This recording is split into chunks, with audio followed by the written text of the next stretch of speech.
All right, let's jump right into this explainer. Today, we're exploring the fascinating science of transforming raw plant crops into highly functional, complete protein blends.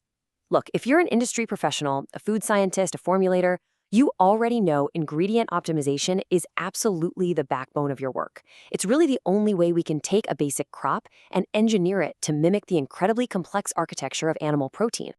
Here's our roadmap for today. We're going to cover the plant protein challenge, tailoring our extraction techniques, selecting modification strategies, perfecting the final blend, and finally, a quick look at the future of formulation. So here's the billion-dollar question. How do we make plants perform like wheat? This is the high-stakes puzzle driving modern food science right now. We're constantly trying to bridge that massive gap between inherent plant-based limitations and what consumers actually expect. Because let's face it, consumers want the sustainability of plants, but they absolutely refuse to compromise on the taste, the texture, or the nutritional value of traditional meat. No way.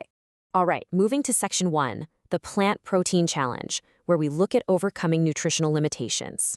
Now, the baseline challenge of plant proteins fundamentally comes down to two main things: incomplete amino acid profiles and, frankly, poor texture. But before we can optimize an ingredient, we need to know exactly what we're trying to fix, right? To ground our nutritional goals, we have to look at PDCAS. This is the gold standard adopted by the WHO and the FDA. And the reality is, most single-source plant proteins just fall short of that perfect 1.0 score. Why?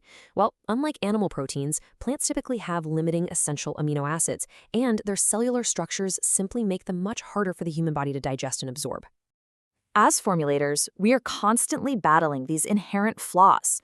Plant proteins just naturally lack a native fibrous texture. Their digestibility maxes out around maybe 65 to 90%, and they often carry these strong, bitter, earthy off flavors, which are driven by volatile compounds like hexanol. Oh, and don't forget the anti-nutrients like phytic acid. What this all means is that raw ingredients require some serious optimization to achieve the scaffolding, functionality, and palatability of animal-derived proteins. This brings us to section 2, tailoring extraction techniques, going from raw seed to functional powder.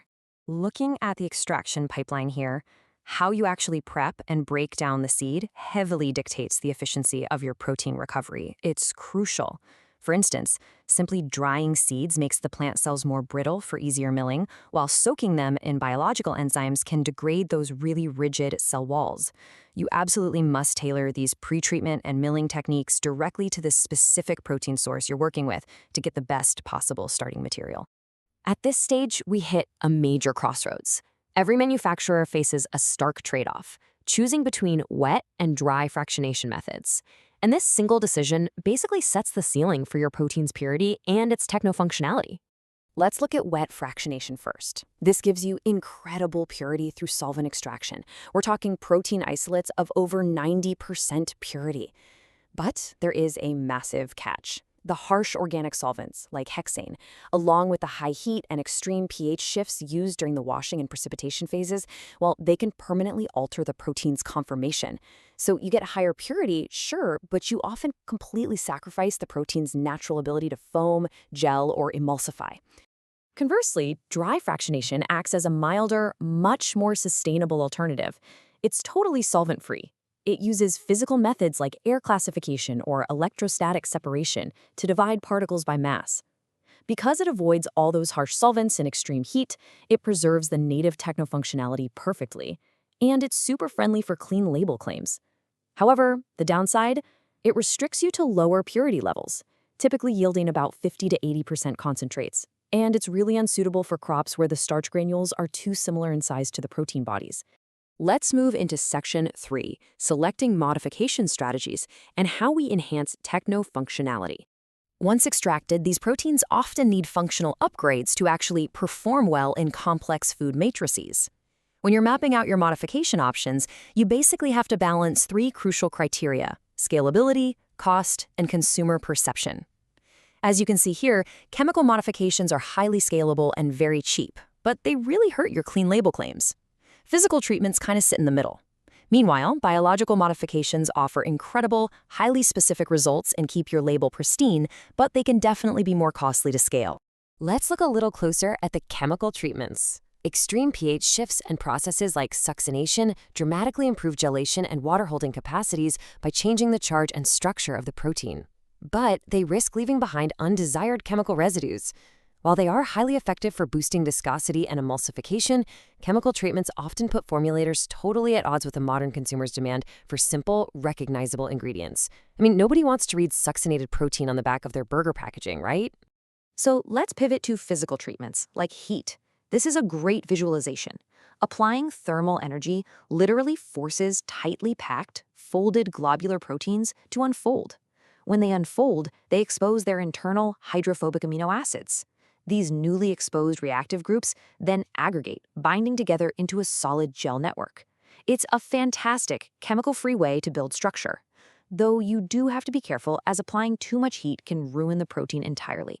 Then we have biological modifications, which emulate natural processes. This is where you utilize enzymes to safely transform protein size and solubility without any harsh chemicals, firmly protecting your product's clean label status. For example, using an enzyme like transglutaminase to seamlessly cross-link glutamine and lysine residues creates incredible texture naturally. You can even use phytase to neutralize the anti-nutrient phytic acid. It's precise, it's natural, and it's highly effective. All right, Section 4, perfecting the final blend, looking at synergistic formulation and texturization. Now that we have optimized our raw ingredients, we reach the final stage, formulating a blend that perfectly mimics the nutritional and textural profile of meat. Remember that incomplete amino acid problem we talked about earlier? Well, blending pea and brown rice proteins creates a brilliant nutritional synergy. Pea is highly deficient in methionine but packed with lysine. Rice is the exact opposite.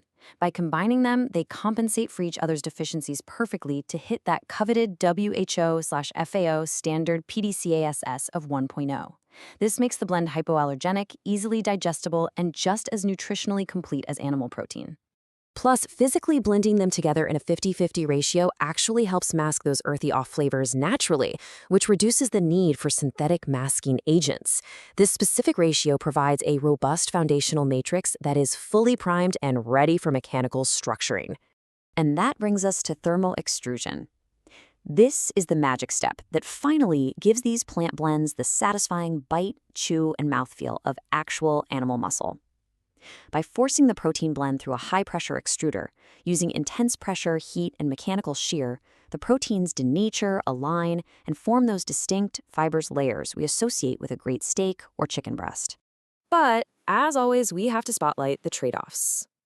While texturization improves the bioaccessibility and digestibility of non-essential amino acids by breaking down anti-nutrients, the extreme mechanical heat actually lowers the bioaccessibility of essential amino acids, like lysine. What this means for you as a formulator is that you might need to over-index on lysine in your raw blend up front just to ensure your final extruded product still hits your nutritional targets. Finally, Section 5, the future of formulation, focusing on side stream valorization. So, where is ingredient optimization heading next? It's all moving toward a zero-waste economy. We're talking about upcycling protein-rich side streams, things like brewer's spent grain or starch byproducts, into high-value plant-based meat ingredients. Extracting value from the leftover biomass of oil and carbohydrate processing not only massively improves sustainability, but it drastically lowers the cost of raw ingredients for manufacturers. It's a total win-win. Let's quickly pause and think about that. How will you optimize your next product formulation to balance functional perfection with zero-waste, upcycled protein side streams? I'm going to leave you with that provocative thought to consider as you head back to the lab or the manufacturing floor to tackle the future of plant-based foods. There's a whole world of optimization out there just waiting to be tapped. Thanks for joining me on this explainer, and happy formulating.